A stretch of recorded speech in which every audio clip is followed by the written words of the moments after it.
Bonjour les petits scientifiques sur Lucky Science pour une nouvelle vidéo. Aujourd'hui nous allons nous demander comment peut-on percevoir le son. Mais avant, rappelons quelques bases sur les signaux sonores.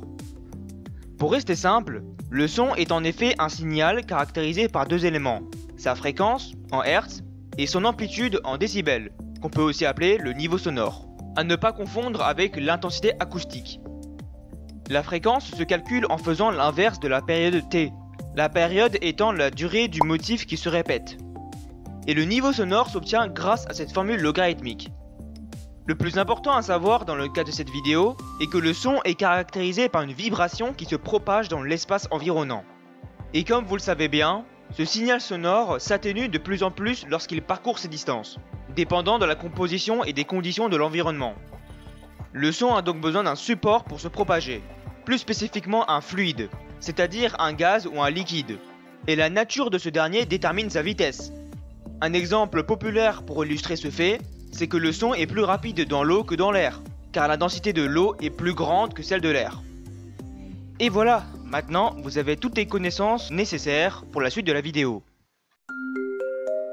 Vous n'êtes pas sans savoir que l'oreille est l'organe responsable de l'ouïe, autrement dit, de la perception du son. Alors regardons comment elle fonctionne. L'oreille est divisée en trois parties, l'oreille externe, l'oreille moyenne et l'oreille interne. Intéressons-nous à l'oreille externe premièrement, c'est la partie visible de l'oreille. Elle est composée du pavillon, qui a pour seul but d'amplifier le son et de le rediriger. Ensuite on a le conduit auditif, qui conduit donc le son vers le tympan. Ce dernier est une sorte de membrane qui vibre au contact du son. Et selon la fréquence du signal, cela fait plus ou moins vibrer le tympan. Maintenant qu'on a fini avec l'oreille externe, on va passer directement à l'oreille moyenne. Comme je vous ai dit précédemment, le tympan vibre lorsqu'il reçoit un son. Ces vibrations sont ensuite amplifiées par une chaîne de trois petits os, qu'on appelle les osselets. Ils sont composés du marteau, de l'enclume et de l'étrier. Petit fun fact d'ailleurs, ces minuscules os sont en fait les plus petits du corps.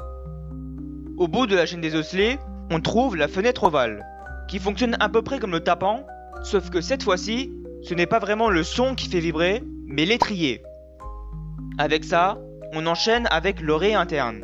C'est ici, selon moi, la partie la plus intéressante, car premièrement, la vibration du son passe d'un milieu gazeux à un milieu liquide. Et rappelez-vous, je vous ai dit que le son va plus vite dans l'eau que dans l'air, dû à la plus grande densité. Dans cet organe appelé la cochlée, on y trouve le lymphe, qui est un liquide.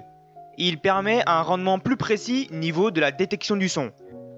Dans ce liquide baignent des cellules ciliées, des poils situés sur la paroi de la cochlée et qui réagissent face à la vibration du liquide environnant.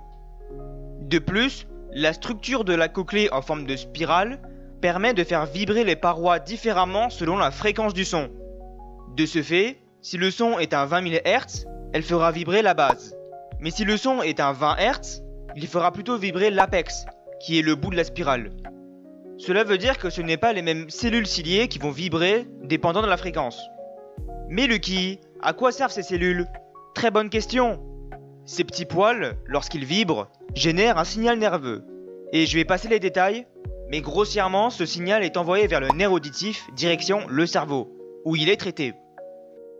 J'ai envie d'ajouter quelque chose, mais d'abord, il faut que je revienne une fois de plus sur la nature du son.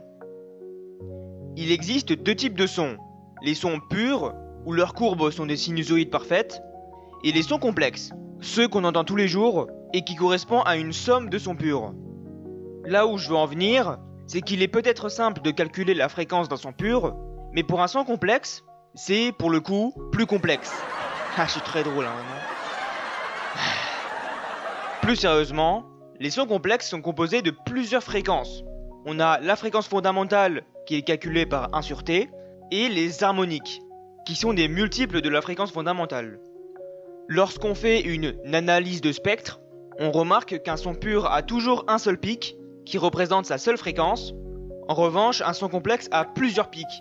Ici par exemple, on a le spectre d'une guitare, on remarque sa fréquence fondamentale ici, et ses harmoniques juste ici. Si on revient sur la cochlée, cette dernière peut même discerner les harmoniques, car vu qu'il y a plusieurs fréquences, il y a plusieurs cellules ciliées qui vibrent, de manière plus ou moins intense, ce qui permet de détecter la complexité d'un son. J'espère que cette vidéo vous a plu. Si c'est le cas, n'hésitez pas à la liker.